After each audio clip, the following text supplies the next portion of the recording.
Hello friends, once again welcome back to own YouTube channel learning need. और जैसा कि आपको पता है, शाम को 5 बजे आपकी एक क्लास होती है जिसमें हम कॉमन सब्जेक्ट्स देखते हैं। Common subject in the sense जो कि आपके मल्टीपल एग्जाम्स में काम आ सके, चाहे फिर वो सुपर टेट हो, यूपी टेट हो, सी टेट हो, एमपी टेट हो, यानी जितनी भी शिक्षक भर्ती परीक्षाएं होती हैं उनमें जो कॉमन सब्जेक्ट रहते हैं जिससे प्रश्न पूछे जाते हैं वो हम देखते हैं शाम को 5 बजे। रेगुलर हमारी क्लास चलती है और सुबह 10 बजे हम लैंग्वेज क्लास देखते हैं। तो चलिए स्टार्ट करेंगे सेशन। ये एक रिवीजन सेशन आप इसे कह सकते हैं। बेसिकली यहाँ पे जो कुछ इंपॉर्टेंट क्वेश्चन हैं ईवीएस के वो हम देखने वाले हैं जो कि आपके सभी सिलेबस में इंक्लूडेड हैं। स्टार्ट करेंगे सेशन बिना टाइम वेस्ट किए। तो आज का जो पहला प्रश्न है फटाफट से देखेंगे इसको। भारत में ज्वारीय वन पाए जाते हैं कहाँ पर? सुंदरवन में, पीलीभीत में, राजौरी में या फिर गिरिपाद में? सो करेक्ट आंसर यहाँ पे आपका ऑप्शन नंबर ए हो जाता है, सुंदरवन में। जितने भी लोगों ने गेस किया वेरी गुड। भारत में किस जगह ओजोन परत की मोटाई सर्वाधिक है? इंपॉर्टेंट क्वेश्चन है ये वाला आपका। केरल, कश्मीर, बंगाल, कर्नाटक? तो ओजोन परत की मोटाई सर्वाधिक कश्मीर में है, यानी कि कश्मीर के ऊपर ओजोन परत की मोटाई सर्वाधिक है पूरे भारत में। जो मनुष्य यह नहीं समझ पाता कि कब उसे भोजन करना रोक देना चाहिए, वह कौन सी बीमारी से पीड़ित है? मतलब कि उसे भूख लगी ही रहती है, वो खाते जाता है, उसको समझ में नहीं आता कि अब मेरा पेट भर गया, अब मुझे नहीं खाना चाहिए। और बुलिमिया से, मधुमेह से, एनोरेक्सिया नर्वोसा से या फिर अति अम्लता से? और सही आंसर होता है बुलिमिया से। ऑप्शन नंबर ए यहाँ पे करेक्ट आंसर हो जाएगा। प्रथम अंतरिम सरकार का गृह मंत्री कौन था? जवाहरलाल नेहरू थे, वल्लभ भाई पटेल थे, भीमराव अंबेडकर या फिर बलदेव सिंह थे? और सही आंसर होगा यहाँ पे आपका ऑप्शन नंबर बी, वल्लभ भाई पटेल। ऑप्शन नंबर बी सही हो जाता है इस प्रश्न के लिए। फ्यूजियामा ज्वालामुखी कहाँ है? बहुत ही प्रसिद्ध है, कई बार पूछा गया है फ्यूजियामा, बहुत ज़्यादा। जब भी ज्वालामुखी से क्वेश्चन बनते हैं ज़्यादातर तो उसमें फ्यूजियामा बहुत ही प्रसिद्ध प्रश्न है। जापान, इटली, फिलीपींस या फिर ईरान? और ये जापान में स्थित है। ऑप्शन नंबर ए बिल्कुल सही हो जाता है आपका। बढ़ेंगे अगले प्रश्न की ओर। क्रेटर तब बड़ा होता है, क्रेटर जब बड़ा होता है तो किसका रूप धारण कर लेता है? यानी कि क्रेटर जब बड़ा होने लगता है तो वो तालाब बन जाता है, झील बन जाता है, दोनों बन जाता है, या इनमें से कोई नहीं? तो यहाँ पे जो सही आंसर है तब वो तालाब या झील का रूप धारण कर लेता है। क्रेटर बेसिकली छोटे छोटे गड्ढे होते हैं और जब ये बड़ा होगा तो जाहिर सी बात है तालाब या झील का रूप धारण कर लेता है। भोपाल गैस त्रासदी किसके कारण हुई थी? मीथेन, यानी कि कौन सी गैस जो है उसका रिसाव हुआ था भोपाल गैस त्रासदी में, ये आपको बताना है। एमपी जेट वालों, इस क्वेश्चन को तो आपको बनना ही बनना चाहिए। ठीक है, सभी का सही उत्तर हो जाता है यहाँ पे। बहुत ही प्रसिद्ध है, मैथिल आइसोसाइनेट करेक्ट आंसर हो जाता है। अगला प्रश्न देख लेंगे। सीएनजी, कंप्रेस्ड नेचुरल गैस, इसका फुल फॉर्म होता है। इसका प्रयोग मोटर वाहनों में किस रूप में किया जाता है? ईंधन के रूप में, स्वच्छता के रूप में, तीव्र गति के रूप में या फिर ये सभी? तो इसे एज अ फ्यूल यूज़ करते हैं, है ना, ईंधन के रूप में यूज़ करते हैं। ऑप्शन नंबर ये बिल्कुल सही हो जाता है। यहाँ पे आपको बताना है कि कौन सा युग्म, कौन सा जो पेयर है वो गलत है।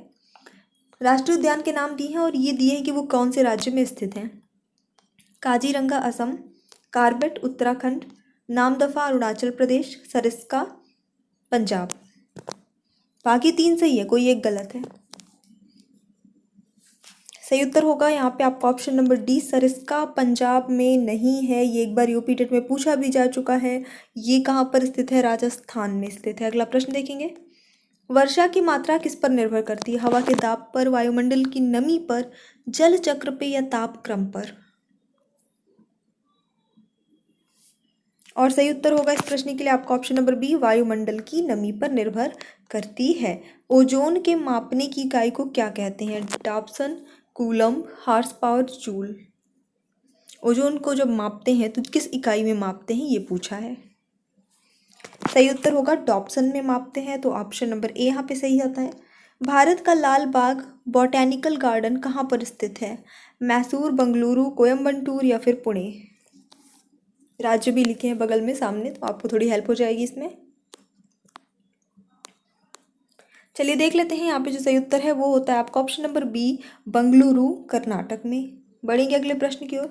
ग्लोबल 5,000 पुरस्कार किस पर प्रदान किए जाते हैं? जनसंख्या नियंत्रण के लिए, आतंकवाद के विरुद्ध अभियान के लिए, पर्यावरण प्रतिरक्षा के लिए, या मादक पदार्थों के विरुद्ध अभियान के लिए? वो ये भी बहुत प्रसिद्ध प्रश्न है। ग्लोबल 5,000 पुरस्कार किसके लिए दिया जाता है?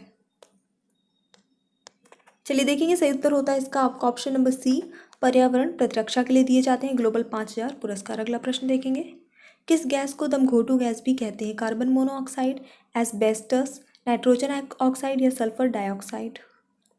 दमघोटू गैस। और सही आंसर होता है आपका कार्बन मोनोऑक्साइड, जो कि एक बहुत ही प्रसिद्ध और ख़तरनाक एयर पॉल्यूटेंट है, यानी कि वायु प्रदूषक है। गाड़ियों के से जो धुआं निकलता है आपके वो यही गैस होती है, कार्बन मोनोऑक्साइड। विश्व की सबसे बड़ी प्रवाल भित्ति किस महाद्वीप में है? अमेरिका, ऑस्ट्रेलिया, जापान, या दक्षिण अफ्रीका? सही उत्तर होता है ऑस्ट्रेलिया में है। अगला प्रश्न देखेंगे, महाद्वीप मतलब continent. Dolphin man of India किसे कहा जाता है? रविंद्र कुमार सिन्हा, एम.एस. स्वामीनाथन, सुंदरलाल बहुगुणा, या बंगारी मथाई? सही उत्तर होगा आपका option number A, Ravindra Kumar Sinha. ठीक है, इसी के साथ बढ़ते हैं अगले प्रश्न की ओर। सार्वजनिक वानिकी की वित्तीय मदद किस बैंक से होती है? स्टेट बैंक, विश्व बैंक, पंजाब बैंक, या फिर ये सभी? और सही आंसर होगा आपका इस क्वेश्चन के लिए option number B, World Bank से होती है, विश्व बैंक इसका सही उत्तर होता है। सबसे स्थायी पारिस्थितिकी तंत्र है समुद्र, तालाब, नहर, या झील? और सही आंसर होगा इस प्रश्न के लिए आपका ऑप्शन नंबर ए, समुद्र सबसे स्थायी पारिस्थितिकी तंत्र यानी इकोसिस्टम है। इनमें से कौन सा भौतिक संगठक है? प्रकाश, ऊर्जा, वायु, या फिर ये सभी? भौतिक संगठक।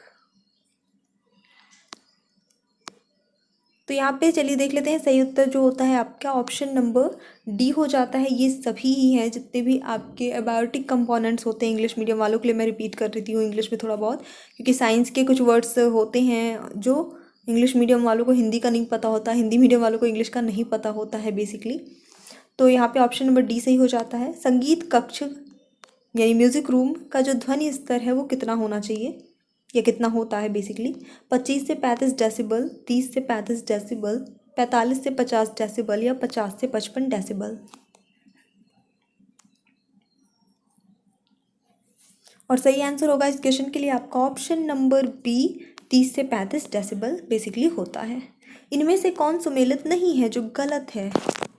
मयूरभंज उड़ीसा, शिवालिक उत्तराखंड, देमाली अरुणाचल प्रदेश, मैसूर केरल? आई थिंक काफ़ी आसान है, क्योंकि ऑप्शन पढ़ते पढ़ते ही आप समझ गए होंगे। तो बिल्कुल मैसूर और केरल ये सुमेलित नहीं है, ये गलत है। देश का पहला गिद्ध प्रजनन केंद्र, गिद्ध होना चाहिए था हालांकि ये, क्या कहाँ पर खोला गया है? धर्मपुर, नासिक, गांधीनगर, पटना?